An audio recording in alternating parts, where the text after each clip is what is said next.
Right, I'm underneath the car now. As you can see there, the boot split right there. If I didn't come under here, I wouldn't have noticed this. Look, it's split. So grease is coming out, so I have to do this as well. See? Okay, and now we're going to remove I don't think there will be enough light there. Let me just get the light. There we go.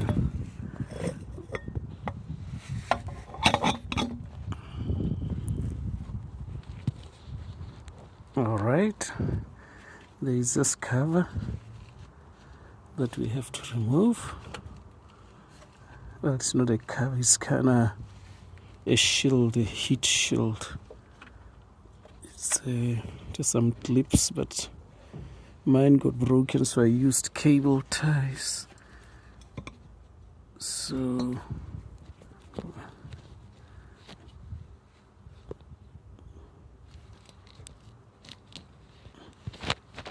it is that one there.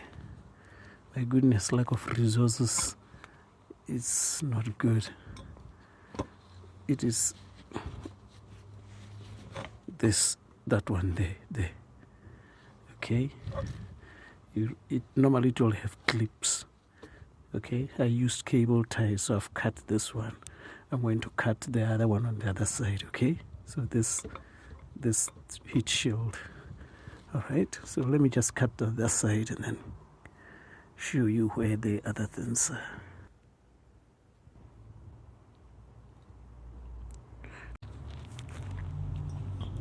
Right, that's the pipe there that we need to remove.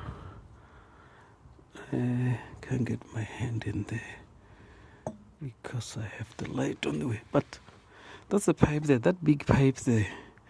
You need to clip that clamp backwards and then pull it out. And then there is a bracket on the side, that little nut there, I don't know if you can see it. It's right. No, you cannot. There's a little nut on the side there. Okay, just try. There's a little 10mm nut there that needs to come out. I don't know if it can come in the camera. I can't. I'll make an arrow in the video just to show you where it is. So, and then that pipe there. Then don't think there's a space here to remove the other bolt for the EG. I think you have to do it from the other side, so there's not enough space here. Okay, I'm going to take off that pipe and the bracket that holds the EGR. Okay.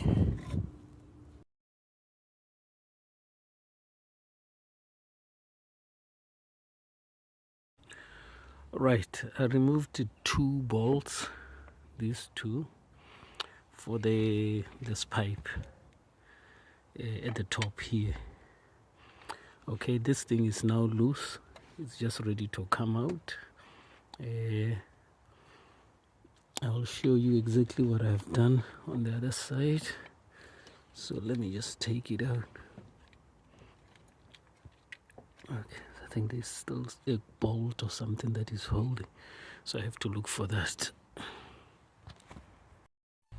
So I just removed this bolt here. It was holding them pipes. There's a bracket that holds these little pipes, so I removed it. As you can see there, the pipes are moving. So the EGI is out. Just needed to get rid of these remove this bolt so that this bracket comes out like so. You just have to go over this pipe so that the EGI can come out. If it doesn't go over the pipe, the EGI wouldn't go out. It will get hooked on these pipes. There's another pipe as well at the back there think it has might have a screw, a bolt to remove here, because it's holding on the EGI as well.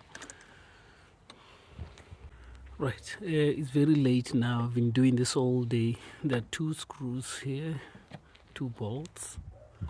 These ones here at the end. They are for this vacuum pump. Okay, one goes here, here, and the other one goes right there. Okay, these pipes here are absolute headache to get around them to take off this thing. Took me forever to do this, so but it's out now. I'll just go into the house to show you. Right, this is the EGR. This thing that you see here is the EGR. All right, so the exhaust gases comes through this pipe from the engine, and they go through here into this system, and they go here into the engine. Now, if you thought I am crazy, have a look at that. I mean, it's absolutely crazy. And this part here, this pipe, is the one that brings air into the engine from the turbocharge going all the way into here. It goes here, from here into the engine, and this is solid like a rock. I mean, it's not soft, it's solid, it's a rock. It's like it crumbles, and all this is inside the intake manifold. So I'm just thinking, because I have a leak there that I'm not quite sure what it is, should I take off this slender head so I can clean this? Because I mean, I can clean this, put it back in, but inside the intake manifold is absolutely blocked.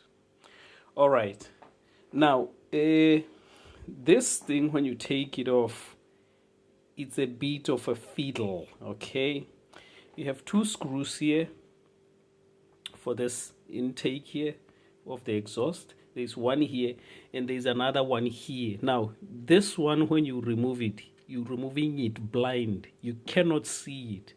Now the tricky thing is, when you are looking at this one, you will think that the other one will be here. It took me an hour just to realize it's here, it's on the side, it's not straight down here, like how it normally things are. So at least if you are watching this, it's on the side here. You work blind, you cannot see any of these 2 bolts. This one goes into here at the back of here. Okay, oh my good, look at my goodness.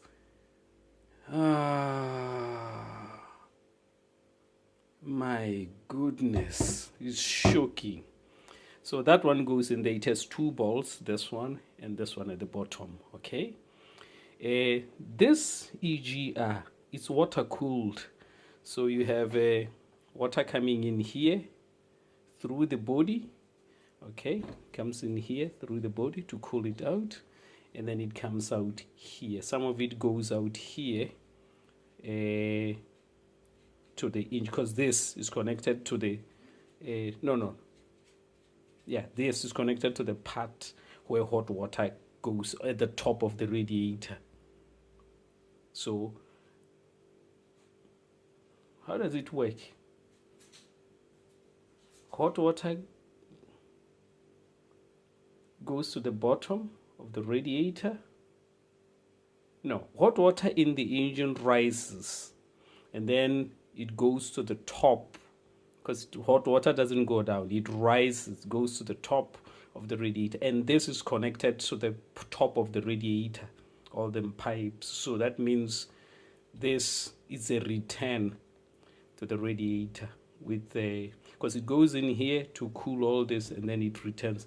But there's another pipe here, a big one here, and I'm not quite sure what this one is doing, because this one clearly shows that it's going inside this, or maybe they split.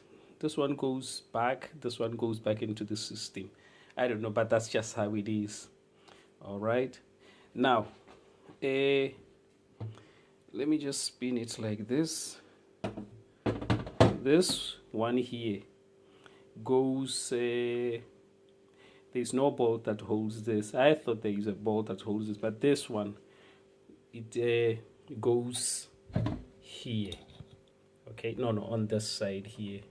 Okay, so you put this first, and when you put this, this will rest there. So when you put, what they did is they have it's a 2-nut system. So you have a bolt like a thing with a nut. So you tie this one, and then this one goes over that nut, and you put another nut at the top. Okay, so that's how it is. So when you are underneath, you remove this bolt, this pipe, and then you come up to remove this one. Okay, 2 pipes, this one, and there is a vacuum pump. Okay, so as you can see, this is driven by a vacuum pump. It sits here. That vacuum pump has a pipe on it. Okay, this thing will not come out. It took me another hour to figure out how that pipe, where do you disconnect it? It goes all the way underneath the car, and it just disappears, and you don't know where. I thought, how can they do this? Oh, well, you just remove the vacuum pump. Now, the vacuum pump, it has this bolt here, and then there is another bolt here.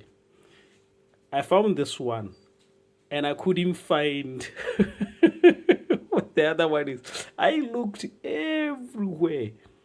Secret balls of Citroen, and then all of a sudden I find it there. Now, you know, because I'm showing you this one, there's this one here, so you're gonna have to deal with it. So now what you're gonna do is I'm going to dismantle this and wash all this. Now, this is why I say I'm worried about the cylinder head, because the intake, if all this is like this, if it's like this, let me just get close to the light so you can see. It's the light. Look at all that. It's absolutely blocked, and air had to pass through here to go into the car, through here. It's absolutely shocking. Oh, while we are here, this is our little dog. We call him Bo, but I call him Coco. He's a cockapoo. Beautiful. Hello, Coco. You all right? Ooh. So that's how it is. I'm going to clean all the stuff. Now, what to use to clean this stuff is entirely up to you. I'm going to use Magnum or something. Doesn't really matter, as long as they're clean. Whether you use bacterial cleaner, mold cleaner, it doesn't really matter, as long as they're clean. Now, some people say some chemicals damage aluminium. Well, it damages aluminium if you leave the chemical on the aluminium for a long time. But if you just washing, you're going to rinse that off, no issues. Okay, guys, let me just start first by washing this. Okay, there is I don't know if this is a sensor. If this is a sensor, would it be okay with water? I'm just gonna remove this because it could be a sensor. But if it's a sensor and they put it here, that means it's okay with oil and all that stuff, So, okay, let me just clean all the stuff. Right, I dismantled everything, and I just scraped the soot from all these. So what I'm going to do now is I'm going to wash them with hot soapy water. I'm boiling water right now to wash them with hot soapy water. Okay, so this is how it is. This is like charcoal. If you know charcoal, how it is. This, listen, rocks. So that's how it is. So tomorrow I'll be battling with the slender head. No, not the slender, the intake. Tomorrow I'll be battling with the intake to clean it, because if this is like this, then that means the intake as well, you know, where this part connects, that means inside it's choker as well, so I have to chisel it as well. So, but so far so good. We managed to have our hole back, so I'm gonna remove this sensor, then just wash this with hot water. Right, guys, I'll carry on tomorrow. It's late now. Started waking around 11, 12, and the time right now is it's going to 7. So it's been a long day. I'm very happy that I did this, because look at all this, you know, it will save my engine. So guys, see you in the next I'll do another part where I've put everything back on and show you how it is. Bye bye.